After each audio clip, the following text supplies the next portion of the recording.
Buenos días, iglesia.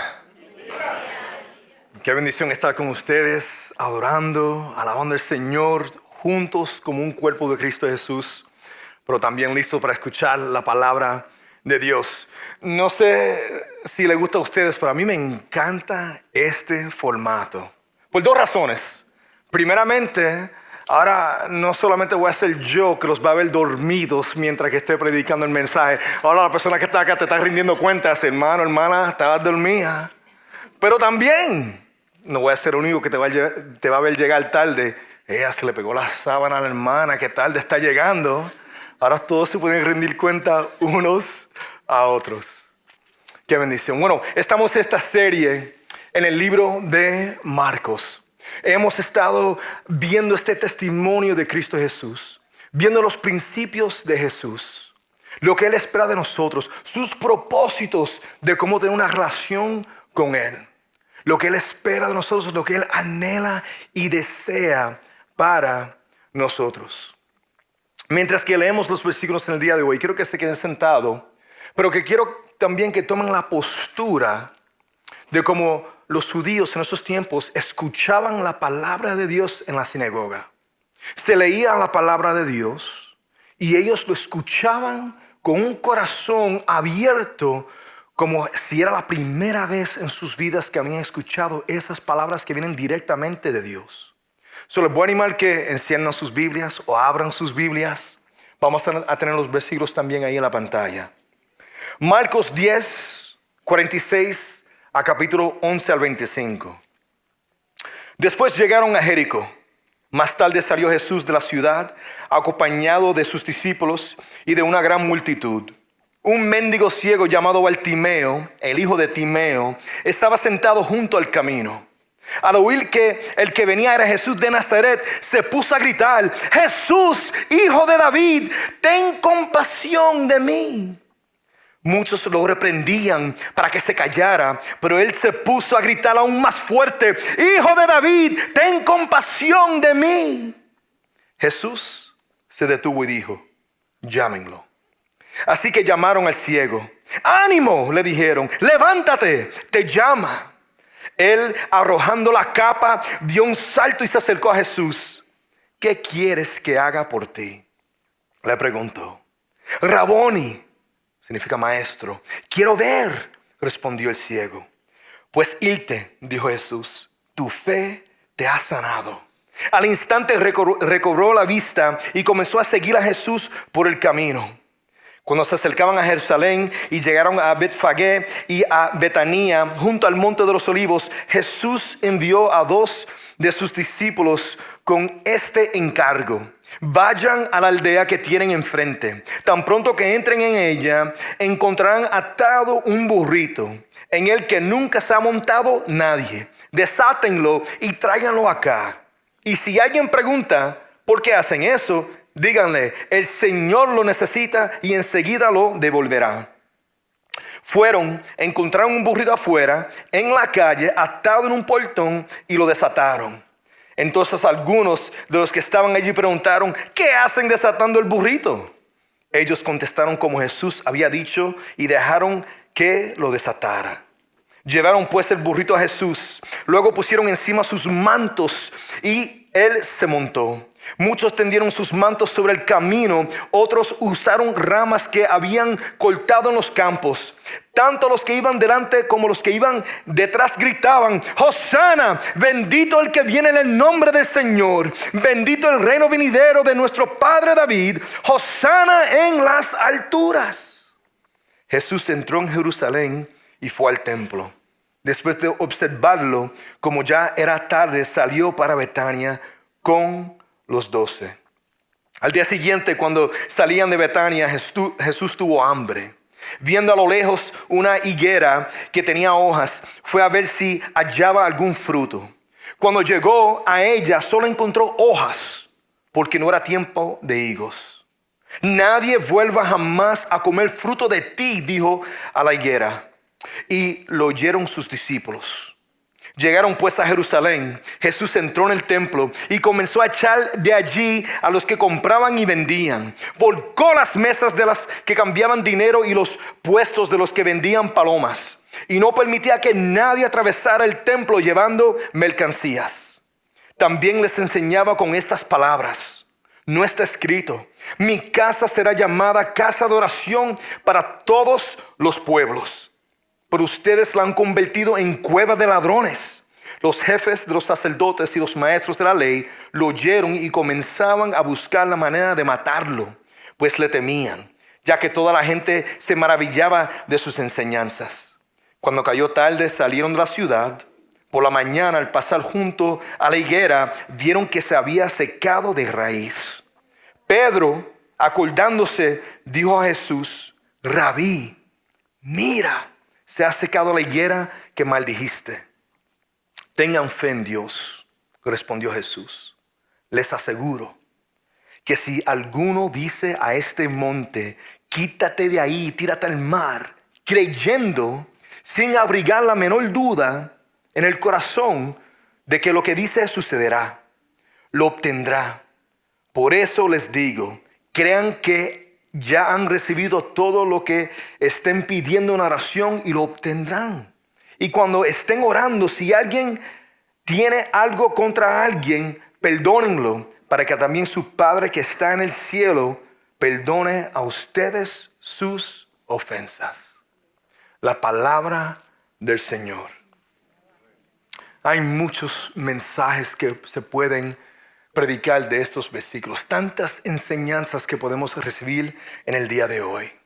Pero el hilo escarlata o el hilo del oro que podemos identificar que Jesús nos revela a través de todos estos versículos es la relación que Él desea con nosotros. Es el anhelo más grande de Jesús. Un poco de contexto: era la Pascua. Y Jesús con los discípulos iban de Jericó, que es como el norte-este de Jerusalén. Y bueno, pues iban porque iban a celebrar a la Pascua. La Pascua era el festival que Israel celebraba para conmemorar, para recordarse de la fidelidad de Dios, cuando Dios liberó al pueblo de los hebreos de esclavitud egipcia. Y lo hizo con 10 plagas. Pero la 10ª plaga era una plaga en específica que adelantaba lo que Jesús iba a hacer por nosotros. Tú ves, esa 10ª plaga decía que ellos tenían que tomar un cordero sin mancha, sacrificarlo y tomar la sangre de ese cordero y ponerlo sobre el poste de sus hogares. Porque iba a venir un ángel y le iba a tomar la vida a los primeros hijos de cada hogar. De la misma forma que Egipto en un tiempo se lo hizo a los hebreos, ahora Dios se lo iba a hacer para atrás a ellos. Y bueno, pues ellos tenían que poner su fe y tomar ese cordero sin mancha y poner esa sangre. Y así pasó y tomó la vida de todos los primeros hijos de Egipto. Y así fue que Faraón dejó que Israel se fuera y Dios los llevó a la tierra prometida y formó la nación de Israel. Ellos estaban conmemorando esa celebración. Pero me encanta cómo Dios nos da tantas ilustraciones de lo que Él va a hacer por nosotros. Tú ves, esta es la última semana antes de que Jesús se va a entregar como ese cordero sin mancha, que va a derramar su sangre por nosotros para restaurarnos a nosotros de nuestro pecado y permitir que nosotros podamos tener una relación íntima con Dios. Bartimeo alinea su capa, su mantel ahí en la carretera principal. Tú ves, porque vienen las multitudes, miles y miles de personas de todas partes vienen a Jerusalén para celebrar esta Pascua. Él se alinea ahí como gran oportunidad, no solamente para monedas, porque él es ciego, él necesita proveer por sí mismo, ¿no? Están las monedas ahí que la gente le dan, que se quiere aprovechar de la misericordia de las personas. O quizás él tenía una gran esperanza de fe en Cristo Jesús. Ciego, pero había oído de Jesús. Pone su carpa ahí en la carretera principal, porque tiene la esperanza que Jesús va a pasar por ahí. Y bueno, pues él se alinea esperando por el Mesías. Tú ves, ya habían pasado más de 3 años Todos en Israel, todo judío había escuchado de este Mesías, de este Salvador, de este siervo de Dios que tiene dominio sobre los demonios, que resucita a los muertos, que sana a las personas, que les da esperanza y te puede restaurar. Él se alinea ahí en la carretera y podemos aprender específicamente los pasos para comenzar una relación con Dios en Cristo Jesús a través del encuentro de Bartimeo y Jesús. El primer paso que vemos es que Bartimeo reconoce su quebrantamiento, reconoce su necesidad. Él ya había intentado hacer todo lo posible para restaurar su vida. No, él estaba ciego, no sabemos si tenía vista y después la perdió o nació así. Pero sabemos que él había hecho todo para encontrar vida y poder sanarse.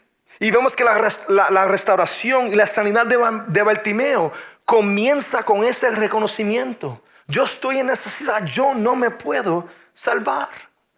Después vemos una fe que proclama a Jesús como Salvador, como restaurador. Jesús respondió a sus gritos, Hijo de David. Tú ves, al él decir Hijo de David, este es un título que todos sabían que él estaba proclamando que Jesús es esperanza, que Jesús es Salvador, que Jesús es restaurador. Y lo está diciendo públicamente para que todo el mundo escuche. Reconocimiento de quebrantamiento. Necesidad de un Salvador. ¿De quién es su Salvador? Y le pidió a Jesús específicamente, ten compasión de mí. Fue a donde Jesús le pidió compasión, misericordia. Jesús, yo me merezco esto, pero no me dejes así. Ten compasión de mí. No me des lo que sí me merezco, sino dame lo que no me merezco, que es su gracia. Restauración física, mental, espiritual. Ahora, él estaba pidiendo específicamente que le restaurara su vista, pero Jesús le quería dar mucho, mucho más. Lo pone completo en él. Y vemos que no solamente él tiene su vista, pero también empieza a seguir a Cristo Jesús. Tú ves, esta es la fe. Esta es la relación cristiana. Aquí no vemos reglas. Vemos una relación que comienza con el reconocimiento que yo estoy en necesidad. Yo no me puedo salvar. Estoy en necesidad de un Salvador. Jesús es mi Salvador. Él es el que me restaura. Él es mi esperanza. Él es mi vida y me entrego por completo. Y Él es el Señor de mi vida y lo sigo todos los días de mi vida. No hay reglas, no es religión, es relación. Me fascina eso, con ese encuentro con Bartimeo, lo que podemos aprender. También hay 3 principios que podemos aprender de Bartimeo, que podemos aplicar a nuestra relación con Cristo Jesús. Primeramente, la persistencia. La persistencia de Bartimeo. Él está ahí gritando, Hijo de David.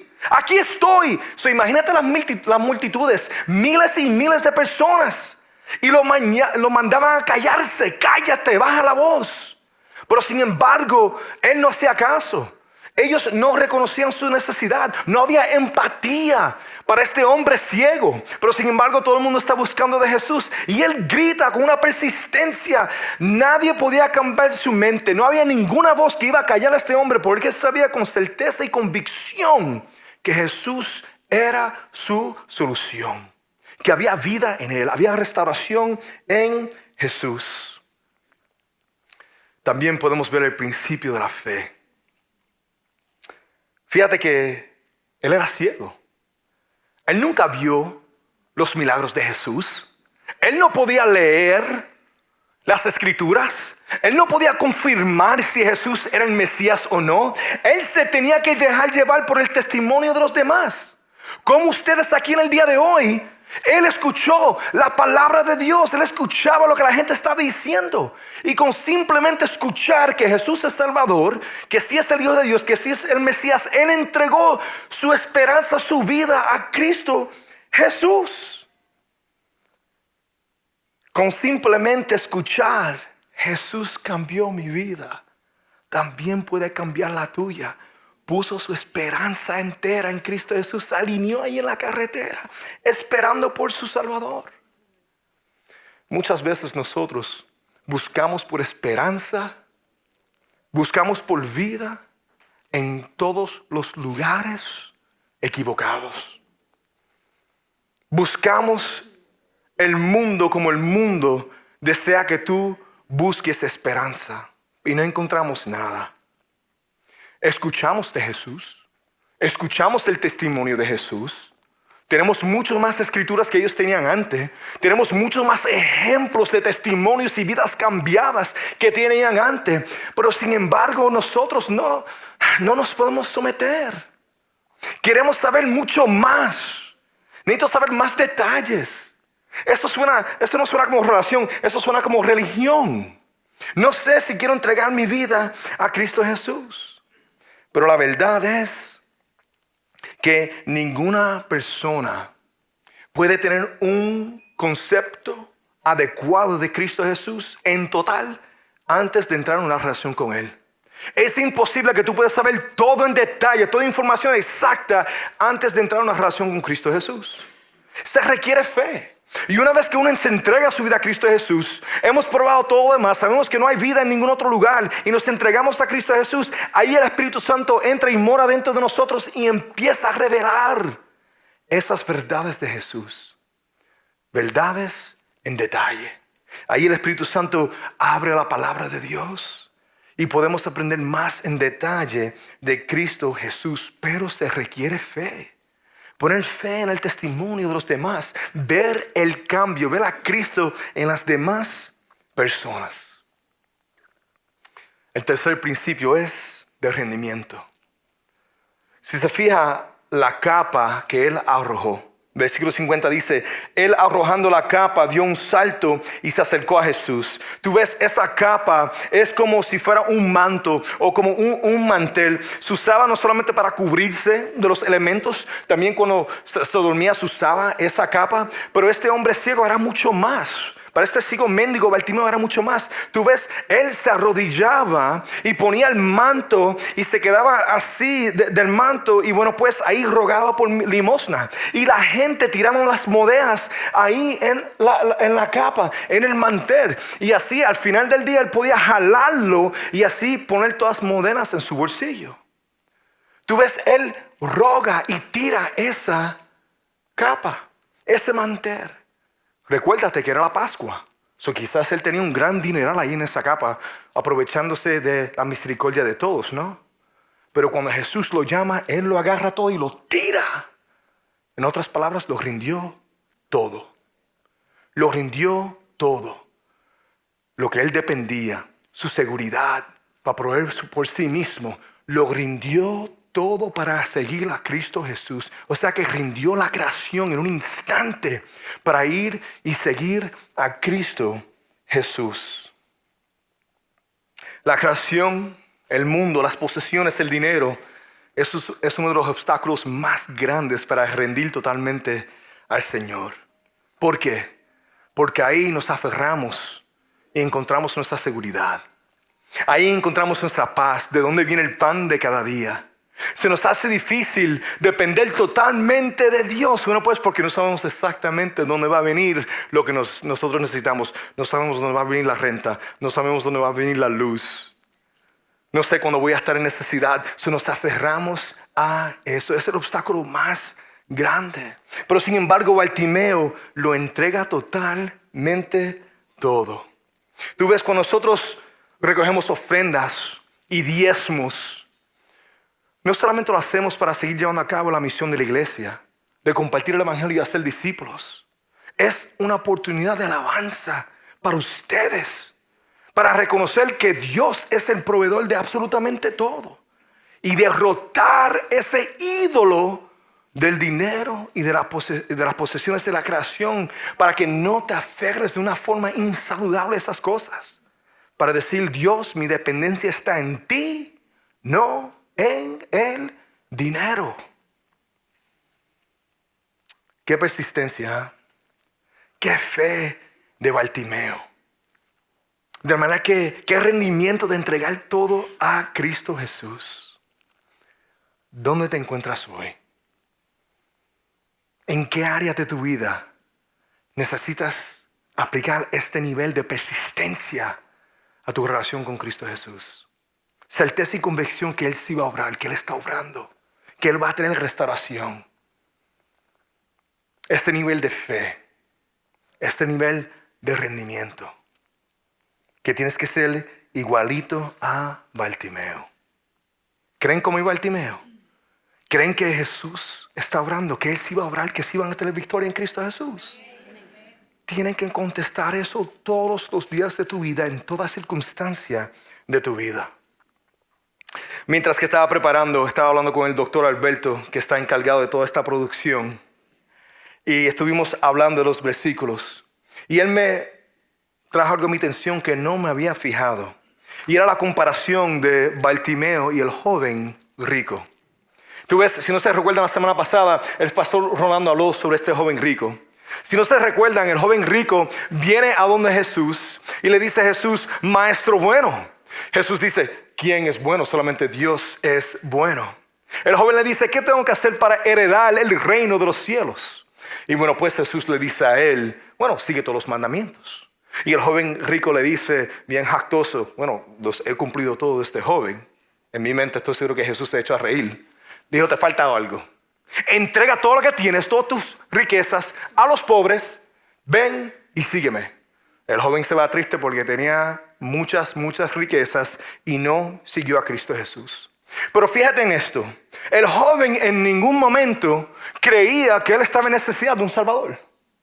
Él creía que él tenía la habilidad de salvarse a sí mismo. Pero sin embargo, Bartimeo sabía que él estaba en necesidad de un salvador, que él no se podía salvar. Externamente el joven se ve saludable, con muchas riquezas, piadoso y quizás con el favor de Dios, justo en sus propios ojos. Pero sin embargo, Bartimeo se ve como un hombre condenado, ciego, apartado del favor de Dios. Pero fíjense en esto. ¿Quién es el que estaba ciego? ¿Bartimeo o el joven rico? El joven rico. Solo porque ves una persona en necesidad, que una persona que no está en necesidad, que está sana, que tiene riquezas, no quiere decir que él tiene el favor de Dios. Recuerda el libro de Mateo 19:23, que es difícil un rico entrar al reino de los cielos. Bendito sea los que están en dependencia de Dios por el pan de cada día. En otras palabras, si tienes de comer hoy, si estás saludable, si tienes un techo sobre tu cabeza, tienes todo lo que necesitas porque tienes a Dios. Y mañana, te aviso mañana. Eso es una dependencia de Dios. Después de este encuentro con Bartimeo, vemos la entrada triunfal que nos comunica a nosotros el intento de Dios.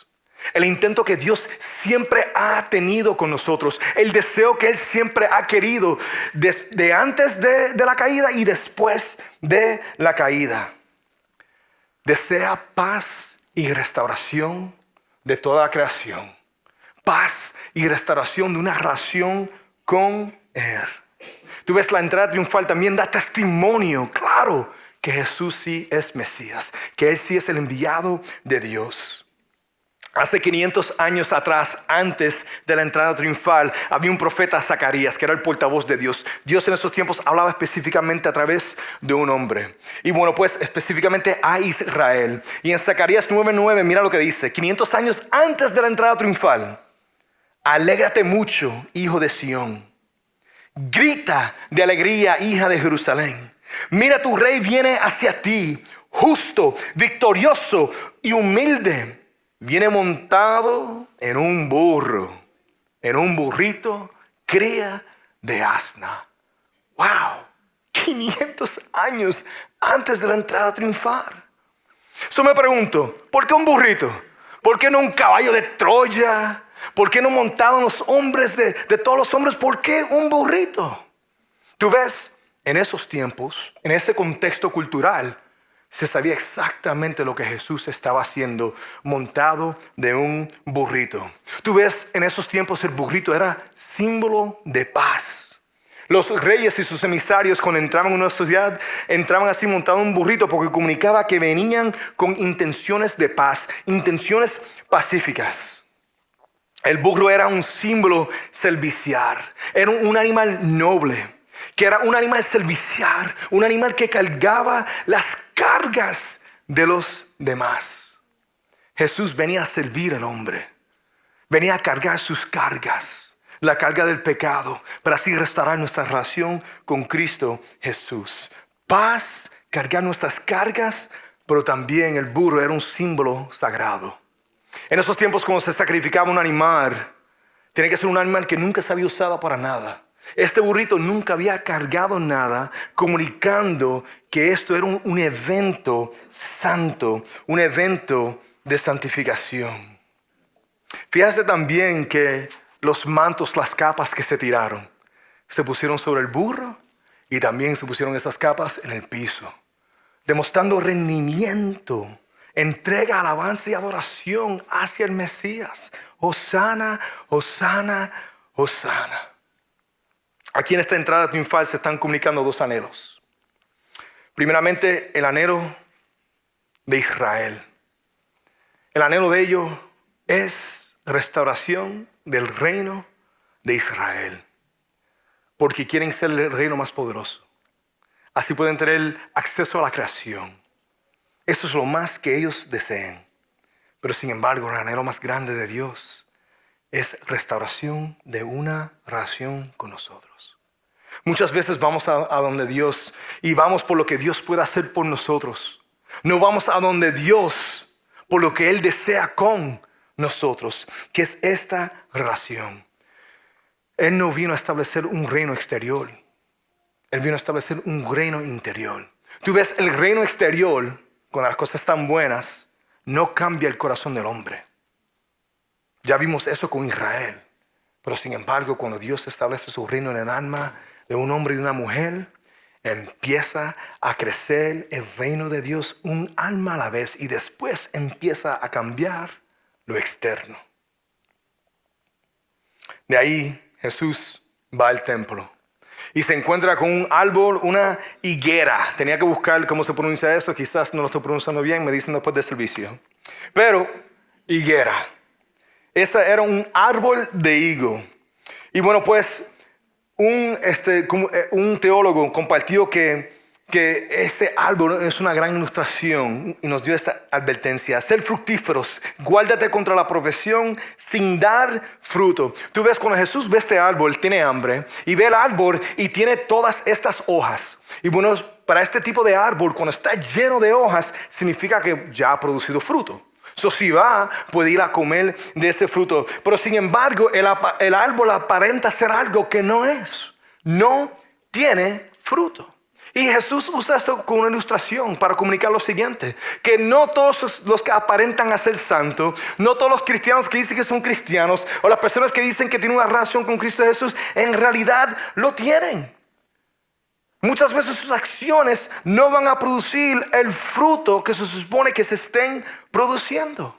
Y esos son los frutos del Espíritu Santo: amor, paz, paciencia, gentilidad, bondad, gozo, dominio propio.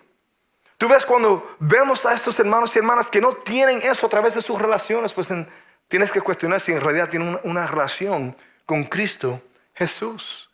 Estos frutos del Espíritu Santo se tienen que manifestar a través de compartir el Evangelio, de vivir el Evangelio, de hacer discípulos de todas las naciones, enseñándonos a hacer todo lo que Jesús nos ha enseñado a nosotros a hacer. Si no, son vacíos, inútiles, como este árbol que no tiene fruto. Entonces vemos que Jesús maldice la higuera, no porque está enojado con el árbol, sino con una advertencia a los hipócritas que aparentan hacer una cosa, pero en realidad son otra. Y nos enseña a nosotros que una relación, no religión, con Cristo Jesús tiene que producir fruto. Tiene que producir fruto. De ahí Jesús sale y va al templo. Y empieza a volcar las mesas, empieza a limpiar el templo. Porque Israel se había convertido en una piedra de tropiezo. Israel no estaba produciendo fruto. Se había convertido en una cueva de ladrones. Tú ves, Israel se convirtió en un obstáculo porque están viviendo en contra de la voluntad de Dios. La razón por la cual que Jesús escogió a Israel como su pueblo escogido era por la manera que ellos tenían una relación amorosa con Él. Se amaban los unos a los otros y a través de esa adoración y ese amor iba a atraer las naciones hacia Dios.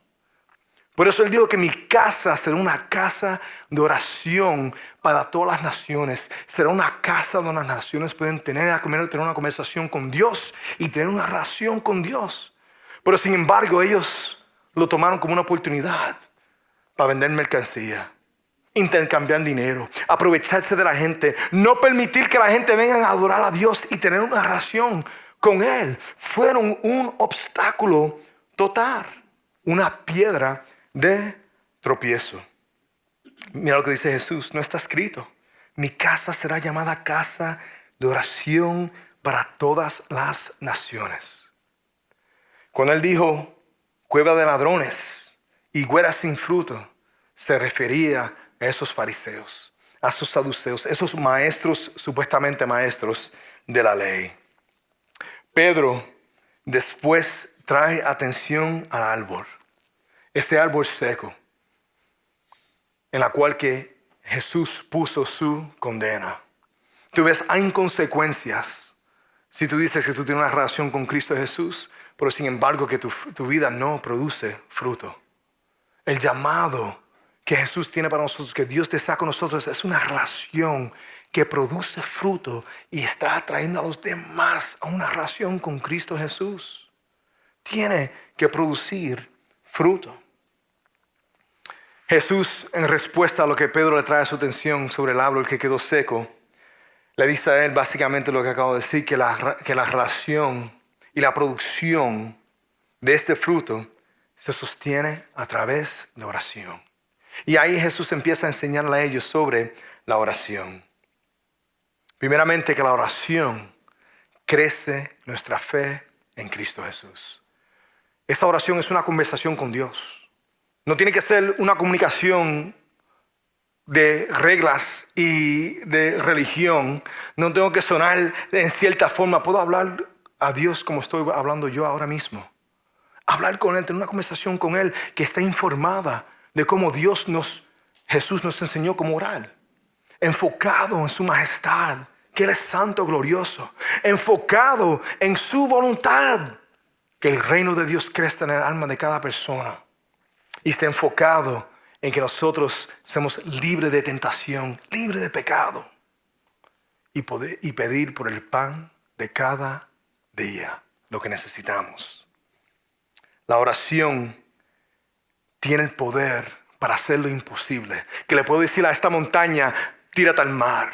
Esas son oraciones que a veces se sienten que son imposibles. Nosotros podemos orar de esa manera. Orar por las cosas que quizás se sienten que es imposible que Dios pueda hacer eso. Pero sin embargo, Él quiere que nosotros oremos de esa forma, con la convicción y certeza que cuando yo oro así, con persistencia, sí se va a llevar a cabo.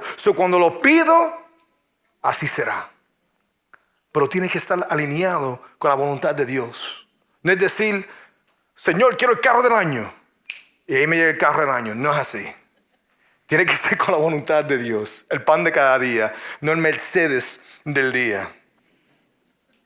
Cuando oramos, tenemos que confesar que hemos caído corto. Reconocer nuestro quebrantamiento. Liberarnos del pecado. Confesar cómo hemos fallado, porque sí vamos a caer, sí vamos a fallar. Yo fallo todos los días. Y si tenemos algo en contra de alguien, perdonarlos. A las personas que nos han perjudicado, que nos han hecho algo daño. Porque ¿cómo podemos salir donde Dios? Pidiendo por su misericordia, su gracia. Y tú no extiendes esa misma misericordia y gracia a los demás. Tenemos que perdonar. Cuando oramos de esa forma, entonces podemos vivir esa vida en Cristo Jesús, esa relación que produce fruto y atrae a las naciones hacia Cristo Jesús. Ven, la sanidad de Bartimeo, la entrada triunfal y la higuera nos revela los anhelos de Jesús. Jesús anhela una relación con nosotros que nos restaura, que produce fruto y atrae todos a Él. Ese es el propósito. Sí, tenemos restauración y vida. Sí, podemos celebrar la fidelidad de Dios, que somos santos en Cristo Jesús y que no veremos la muerte y estaremos con Él en el reino de los cielos. Pero tu relación, aunque es personal, no es privada. Tenemos el llamado de amar a todos de una forma que atrae a todo el mundo a Cristo Jesús. Cumplir lo que Israel no pudo hacer. Pero nosotros lo podemos hacer porque Jesús lo hace en y a través de nosotros. Amén. Amén.